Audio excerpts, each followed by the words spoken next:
आता पाहूया जिल्ह्यांमधल्या टॉप 9 बातम्या। राज्यात काही ठिकाणी पाऊस तर काही ठिकाणी तापमानाने 40 अंश सेल्सिअसचा टप्पा ओलांडला। राज्यात 41 जणांना उष्माघाताचा फटका, नागरिकांना काळजी घेण्याचं आवाहन।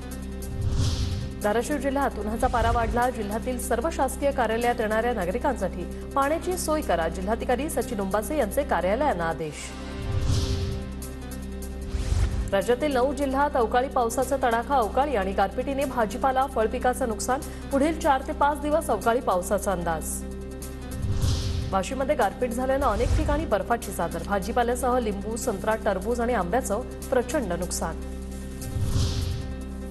जळगावच्या मुक्ताईनगर, बोदवड, भुसावळ, जामनेरला अवकाळीचा फटका। मका, ज्वारी, उन्हाळी, कांदा, सूर्यफूल या पिकांचं मोठं नुकसान। शेतकरी चिंतातूर। नाशकातल्या 15 बाजार समित्यांमध्ये 11 दिवसांपासून कांदा लिलाव बंद। वादावर तोडगा निघाला नसल्यानं हमाल आणि व्यापारी आक्रमक। वरणघाट 30 मे पर्यंत बंद राहणार। राष्ट्रीय महामार्गाचं दुपदरीकरण, संरक्षण भिंत आणि आवश्यक उपाययोजनांसाठी वरणघाट बंद ठेवण्याचा निर्णय। स्वामी समर्थ महाराजांच्या प्रकट दिनानिमित्ताने अक्कलकोटमध्ये भाविकांची गर्दी। गाभाऱ्यात आकर्षक फुलांची आणि फळांची सजावट, विविध कार्यक्रमांचं आयोजन। फळांचा राजा हापूस आंबा लवकरच बाजारात दाखल होणार। पाडव्याच्या मुहूर्तावर कोकणातून 55,000 आंब्याच्या पेट्यांची आवक। आंब्याच्या पेटीला 1,500 ते 3,000 रुपयांपर्यंतचा दर।